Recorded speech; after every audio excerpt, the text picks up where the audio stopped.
नमस्कार दोस्तों। आज मैं आपके लिए लेकर आई हूँ मुंशी प्रेमचंद्र द्वारा लिखा उपन्यास गोदान। गोदान प्रेमचंद्र का अंतिम और सबसे महत्वपूर्ण उपन्यास माना जाता है। गोदान के नायक और नायिका होरी और धनिया के परिवार के रूप में हम भारत की एक विशेष संस्कृति को सजीव और साकार पाते हैं। इसमें हमें ऐसी संस्कृति से परिचित कराया जाता है जो अब पूरी तरह से खत्म हो चुकी है या फिर हो जाने वाली है। फिर भी उनमें भारत की मिट्टी की सौंधी सुभाष भरी हुई है और प्रेमचंद्र ने अपनी कलम से इसे अमर बना दिया है। तो चलिए शुरू करते हैं प्रेमचंद्र द्वारा लिखा उपन्यास गोदान। और अगर आपको मेरा ये प्रयास और ये उपन्यास अच्छा लगे तो आप मेरे चैनल को सब्सक्राइब भी कर सकते हैं और साथ ही साथ आप इस वीडियो को लाइक और शेयर भी जरूर करिएगा। होरी राम ने दोनों बैलों को सानी पानी देकर अपनी स्त्री धनिया से कहा, गोबर को ऊख गोड़ने भेज देना, मैं न जाने कब लौटूं, जरा मेरी लाठी दे दे। धनिया के दोनों हाथ गोबर से भरे थे, उपले पात कर आई थी। बोली, अरे कुछ रस पानी कर लो, ऐसी जल्दी क्या है। होरी ने अपने झुर्रियों से भरे हुए माथे को सिकोड़ कर कहा, तुझे रस पानी की पड़ी है। मुझे ये चिंता है कि अबेर हो गई तो मालिक से भेंट ना होगी। स्नान पूजा करने लगेंगे तो घंटों बैठे ही बीत जाएगा। इसी से तो मैं कहती हूँ कुछ जलपान कर लो, और आज ना जाओगे तो कौन सा हरज होगा। अभी तो परसों गए थे। तू जो बात नहीं समझती उसमें टांग क्यों अड़ाती है भाई। मेरी लाठी दे दे और अपना काम देख। ये इसी मिलते जुलते रहने का प्रसाद है कि अब तक जान बची हुई है, नहीं कहीं पता न लगता कि किधर गए। गांव में इतने आदमी तो हैं, किस पर बेदखली नहीं आई, किस पर कुंडली नहीं आई। अब दूसरे के पांवों तले अपनी गर्दन देनी हुई है तो उन पांवों को सहलाने में भी कुशल मंगल है। धनिया इतनी व्यवहार कुशल न थी। उसका विचार था कि हमने जमींदार के खेत जोते हैं तो वे अपना लगान भी तो लेगा, उसकी खुशामद क्यों करें, उसके तलवे क्यों सहलाएं। यद्यपि अपने विवाहित जीवन में इन 20 वर्षों में उसे अच्छी तरह अनुभव हो गया था कि चाहे कितनी ही कतर व्योत करो, कितना ही पेट तन काटो, चाहे एक एक कौड़ी को दांत से पकड़ो, मगर लगान बेबाक होना मुश्किल है। फिर भी वो हार न मानते और इस विषय पर स्त्री और पुरुष में आए दिन संग्राम छिड़ा रहता था। उसकी 6 संतानों में अब केवल 3 जिंदा हैं। एक लड़का गोबर कोई 16 साल का और 2 लड़कियां सोना और रूपा 12 और 8 साल की हैं। 3 लड़के बचपन में ही मर गए। उसका मन आज भी कहता था अगर उनकी दवा दारू होती तो वो बच जाते, पर वो एक थैले की दवा भी न मंगवा सकी थी। उसकी भी उम्र अभी क्या थी, 36वां ही साल तो था, पर सारे बाल पक चुके थे। चेहरे पर झुर्रियाँ पड़ गई थी, सारी देह ढल गई थी। वो सुंदर गेहुआ रंग सांवला हो गया था और आंखों से भी कम सूझने लगा था। पेट की चिंता ही के कारण तो कभी तो जीवन का सुख ना मिला। इस चिरस्थायी अवस्था ने उसके आत्मसम्मान को उदासीनता का रूप दे दिया था। जिस गृहस्थी में पेट की रोटियां भी न मिलें, उसके लिए इतनी खुशामद क्यों करें। इस परिस्थिति से उसका मन बार बार विद्रोह किया करता था और 2-4 घुड़कियां खा लेने पर ही उसे यथार्थ ज्ञान होता था। उसने परास्त होकर होरी की लाठी, मिर्जई, जूते, पगड़ी और तंबाकू का बटुआ लाकर सामने पटक दिए। होरी ने उसकी ओर आंखें तरेर कर कहा, क्या ससुराल जाना है जो 5 पोशाक लाई है। ससुराल में भी तो कोई जवान साली सरहज नहीं बैठी जिसे जाकर दिखाऊं। होरी के गहरे सांवले पिचके हुए चेहरे पर मुस्कुराहट की मृदुला झलक पड़ी। धनिया ने लजाते हुए कहा, ऐसे ही तो बड़े सजीले जवान हो कि साली सरहज तुम्हें देखकर ही रीझ जाएगी। होरी ने फटी हुई मिर्जई और बड़ी सावधानी से तह करके खाट पर रखते हुए कहा, तो तू क्या समझती है मैं बूढ़ा हो गया हूँ। अभी तो 40 भी नहीं हुए। मर्द 60 पर पाठे होते हैं। जाकर शीशे में मुंह देखो। तुम जैसे मर्द 60 पर पाठे नहीं होते। दूध, घी, अंजन लगाने तक को तो मिलता नहीं, पाठे होंगे। तुम्हारी दशा देख देख कर तो मैं और भी सूखी जाती हूँ कि भगवान ये बुढ़ापा कैसे कटेगा, किसके द्वार पर भीख मांगेंगे। होरी की वह क्षणिक मृदुला यथार्थ की इस आंच से जैसे झुलस सी गई।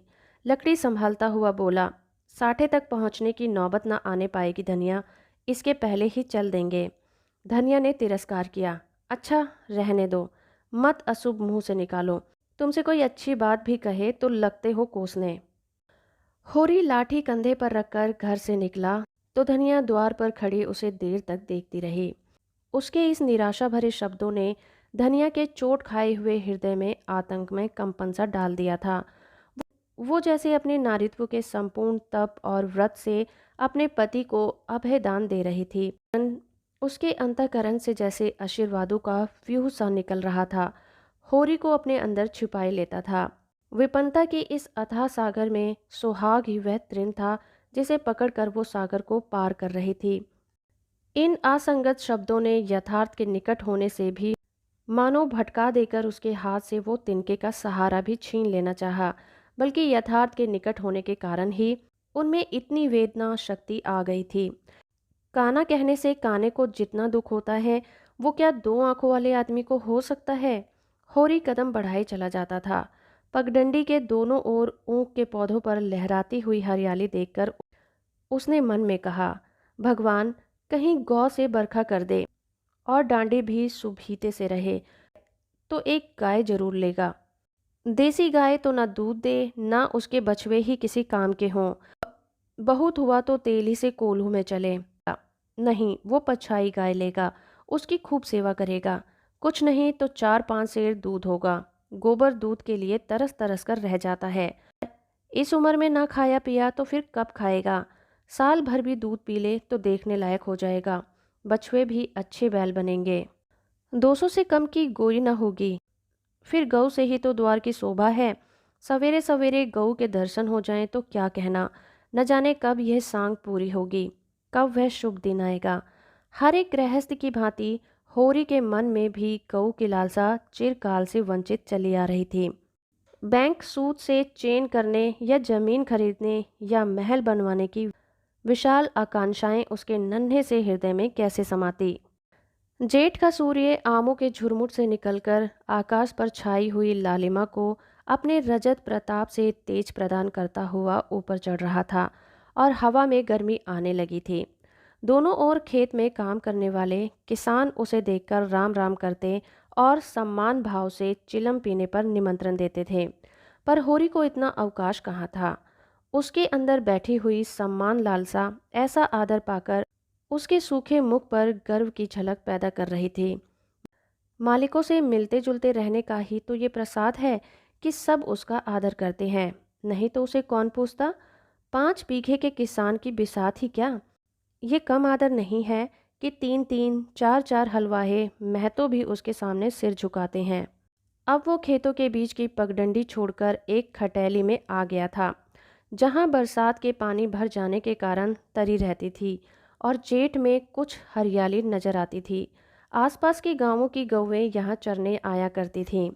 उस समय में भी यहाँ की हवाओं में कुछ ताजगी और ठंडक थी। होरी ने 2-3 सांसें जोर की ली। उसके जी में आया कुछ देर यहीं बैठ जाऊं। दिन भर तो लू लपट में मरना ही है। कई किसान इस गड्ढे का पट्टा लिखाने को तैयार थे, अच्छी रकम देते हैं। पर ईश्वर भला करे राय साहब की कि उन्होंने साफ कह दिया यह जमीन जानवरों की चराई के लिए छोड़ दी गई है और किसी दाम पर भी ना उठाई जाएगी। कोई स्वार्थी जमींदार होता तो कहता गाय जाए भाड़ में, हमें रुपए मिलते हैं क्यों छोड़ें। पर राय साहब अभी कुछ पुरानी मर्यादा निभाते आते हैं। जो मालिक प्रजा को ना पाले वो भी कोई आदमी है। सहसा उसने देखा भोला अपनी गाय लिए इसी तरफ चला आ रहा है। भोला इसी गांव से मिले हुए पूर्वे का ग्वाला था और दूध मक्खन का व्यवसाय करता था। अच्छा दाम मिल जाने पर कभी कभी किसानों के हाथ गाय भी बेच देता था। होरी का मन उन गायों को देखकर ललचा गया। अगर भोला वो आने वाली गाय उसे दे तो क्या कहना, रुपए आगे पीछे देता रहेगा। वो जानता था कि घर में रुपए नहीं हैं, अभी तक लगान भी नहीं चुका सका, विशेषर साह का देना भी बाकी है, जिस पर आने रुपए का सूद चढ़ रहा है। लेकिन दरिद्रता में जो एक प्रकार की अदूरदर्शिता होती है वो निर्लजता को तकाजे गाली और मार से भी भयभीत नहीं होती। उसने उसे प्रोत्साहित किया।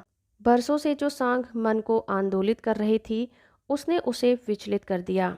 भोला के समीप जाकर बोला, राम राम भोला भाई, कहो क्या रंग ढंग है। सुना अब की मेले में नई गाय लाए हो। भोला ने रुखाई से जवाब दिया। होरी के मन की बात उसने ताड़ ली थी। हाँ, 2 बछिया और 2 गाय लाया। पहले वाली गाय सब सूख गई थी। बंधी पर दूध न पहुंचे तो गुजर कैसे हो। होरी ने आने वाली गाय के पुट्ठे पर हाथ रखकर कहा। दुधार तो मालूम होती है, कितने में ली? भोला ने शान जमाई। अब की बाजार बड़ा तेज रहा महतो, इसके 80 रुपए देने पड़े। आंखें निकल गई। 30-30 रुपए तो दोनों कलोरों के दिए। 30 पर ग्राहक रुपए का 8 सेर दूध मांगता है। बड़ा भारी कलेजा है तुम लोगों का भाई। लेकिन फिर लाए भी तो यह माल कि यहाँ 10-5 गांवों में तो किसी के पास निकलेगी नहीं। भोला पर नशा चढ़ने लगा। बोला, राय साहब इसके 100 रुपए देते थे, दोनों कलेरों के 50-50 रुपए, लेकिन हमने न दिए। भगवान ने चाहा तो 100 रुपए इसी बयान में पीट लूँगा। इसमें क्या संदेह है भाई। मालिक क्या खा के लेंगे। नजराने में मिल जाए तो भले ले ले। ये तुम ही लोगों का गुर्दा है कि अंजलि भर रुपए तकदीर के भरोसे गिन देते हो। यही जी चाहता है कि इसके लिए दर्शन करता रहूं। धन्य है तुम्हारा जीवन कि गौओं की इतनी सेवा करते हो। हमें तो गाय का गोबर भी मयस्सर नहीं। गिरस्त के घर में एक गाय भी ना हो तो कितनी लज्जा की बात है। साल के साल बीत जाते हैं, गोरस के दर्शन नहीं होते। घरवाली बार बार कहती है, भोला भैया से क्यों नहीं कहते, मैं कह देता हूँ, कभी मिलेंगे तो कहूँगा। तुम्हारे स्वभाव से बड़ी प्रसन्न रहती है। कहती है ऐसा मर्द ही नहीं देखा कि जब बातें करेंगे नीची आंखें करके करेंगे, फिर सिर नहीं उठाते। भोला पर जो नशा चढ़ रहा था उसे इस भरपूर प्याले ने और गहरा कर दिया। बोला, भला आदमी वही है जो दूसरों की बहू बेटी को अपनी बहू बेटी समझे। जो दुष्ट किसी मेहरिया की ओर ताके उसे गोली मार देना चाहिए। ये तुमने लाख रुपए की बात कह दी भाई। बस सज्जन वही जो दूसरों की आबरू को अपनी आबरू समझे। जिस तरह मर्द के मर जाने से औरत अनाथ हो जाती है, उसी तरह औरत के मर जाने से मर्द के हाथ पांव कट जाते हैं। मेरा तो घर उजड़ गया महतो, कोई एक लोटा पानी देने वाला भी नहीं है। गत वर्ष भोला की स्त्री लू लग जाने के कारण मर गई थी, यह होरी जानता था। लेकिन 50 बरस का खंखड़ भोला भीतर से इतना स्निग्ध है वह न जानता था। स्त्री की लालसा उसकी आंखों में सजल हो गई थी। होरी को आसन मिल गया। उसकी व्यवहारिक कृपण बुद्धि सजग हो गई। पुरानी मसल झूठी थोड़ी है, बिन घर नहीं घर भूत का डेरा। कहीं सगाई नहीं ठीक कर लेते। ताक में हूँ मैं तो, पर कोई जल्दी फंसता नहीं। 150 खर्च करने को भी तैयार हूँ, जैसी भगवान की इच्छा। अब मैं भी फिक्र में रहूँगा। भगवान चाहेंगे तो जल्दी घर बस जाएगा। बस यही समझ लो कि उबर जाऊँगा भैया। घर में खाने को भगवान ने बहुत कुछ दिया है। 4 पसेरी रोज़ दूध हो जाता है, लेकिन किस काम का। मेरे ससुराल में एक मेहरिया है, 3-4 साल हुए उसका आदमी उसे छोड़कर कलकत्ता चला गया। बेचारी पिसाई करके गुजारा कर रही है। बाल बच्चा भी कोई नहीं है। देखने सुनने में अच्छी है, बस लक्ष्मी समझ लो। भोला का सिकुड़ा हुआ चेहरा जैसे चिकना हुआ। आशा में कितनी सुधा है। बोला, अब तो तुम्हारा ही आसरा है। मैं तो छुट्टी हो तो चलो एक दिन देख आएं। मैं ठीक ठाक करके तब तुमसे कहूँगा। बहुत उतावली करने में भी काम बिगड़ जाता है। जब तुम्हारी इच्छा हो तब चलो, उतावली का है कि। इस कबरी पर मन ललचाया हो तो ले लो। यह गाय मेरे मान की नहीं है दादा। मैं तुम्हें नुकसान नहीं पहुंचाना चाहता, पर अपना धर्म ये नहीं है कि मित्रों का गला दबाएं। जैसे इतने दिन बीते हैं वैसे और भी बीत जाएंगे। तुम तो ऐसी बातें करते हो होरी, जैसे हम तुम दो हैं। तुम गाय ले जाओ, दाम जो चाहे दे देना। जैसे मेरे घर रही वैसे तुम्हारे घर रहेगी। 80 रुपये में ली थी, तुम 80 रुपये ही दे देना, जाओ। लेकिन मेरे पास नगद नहीं है दादा, समझ लो। तो तुमसे नगद मांगता कौन है भाई। होरी की छाती गज भर की हो गई। 80 रुपये में गाय महंगी न थी। ऐसा अच्छा डील डॉल, दोनों जून में 6-7 सेर दूध, सीधी ऐसी कि बच्चा भी दूह ले। इसका तो एक एक बाछा 100-100 का होगा। द्वार पर बंधेगी तो द्वार की शोभा बढ़ जाएगी। उसे अभी और कोई 400 रुपये देने थे, लेकिन उधार को वह एक तरफ से मुफ्त समझता था। कहीं भोला की सगाई ठीक हो गई तो 1-2 साल तो यह बोलेगा भी नहीं। सगाई ना भी हुई तो होरी का क्या बिगड़ता है। यही तो होगा, भोला बार बार तगादा करने आएगा, बिगड़ेगा, गालियां देगा। लेकिन होरी को इसकी ज़्यादा शर्म ना थी। इस व्यवहार का वो आदी हो गया था। कृषक के जीवन का तो यह प्रसाद है। भोला के साथ वह छल कर रहा था और यह व्यापार उसकी मर्यादा के अनुकूल था। अब भी लेन देन में उसके लिए लिखा पढ़ी होने और ना होने में कोई अंतर न था। सूखे बूढ़े की विपदाएं उसके मन को भीरू बनाई हुई थी। ईश्वर का रौद्र रूप सदैव उसके सामने रहता था, पर वह छल उसकी नीति में छल न था। ये केवल स्वार्थ सिद्धि ही थी और यह कोई बुरी बात तो न थी। इस तरह का छल तो वह दिन रात करता रहता था। घर में 2-4 रुपए पड़े रहने पर भी महाजन के सामने कस्में खा जाता था कि एक पाई भी नहीं है। सन को कुछ गीला कर देना और रुई में कुछ बिनौले भर देना उसकी नीति में जायज़ था। और यहाँ तो केवल स्वार्थ ना था, थोड़ा सा मनोरंजन भी था। बुढ़ों का बुढ़भस हास्यास्पद वस्तु है, और ऐसे में बुढ़ों से अगर कुछ ऐंठ भी लिया जाए तो कोई दोष या पाप नहीं है। भोला ने गाय की पगिया होरी के हाथ में देते हुए कहा, ले जाओ महतो, तुम भी क्या याद करोगे, ब्याहते ही 6 सेर दूध ले लेना। चलो मैं तुम्हारे घर तक पहुंचा दूं। शायद तुम्हें अनजान समझकर रास्ते में कुछ दिक्कत करे। अब तुमसे सच कहता हूँ, मालिक 90 रुपए देते थे, पर उनके यहाँ गौओं की क्या कदर, मुझसे लेकर किसी हाकिम हुक्काम को दे देते। हाकिमों को गौओं की सेवा से मतलब, या तो खून चूसना भर जानते हैं। जब तक दूध देती उसे रखते, फिर किसी के हाथ बेच देते। किसके पल्ले पड़ती कौन जाने। रुपया ही सब कुछ नहीं है भैया, कुछ अपना धर्म भी तो है। तुम्हारे घर आराम से रहेगी तो यह ना होगा कि तुम आप खाकर सो रहो और गऊ भूखी खड़ी रहे। अगर उसकी सेवा करोगे, चुमकारोगे, तो गऊ हमें आशीर्वाद देगी।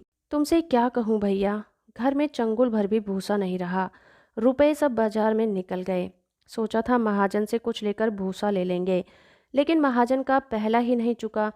उसने इनकार कर दिया। इतने जानवरों को क्या खिलाएं, यही चिंता मारे डालती है। चुटकी चुटकी भर खिलाऊं तो मन भर रोज खर्च होता है।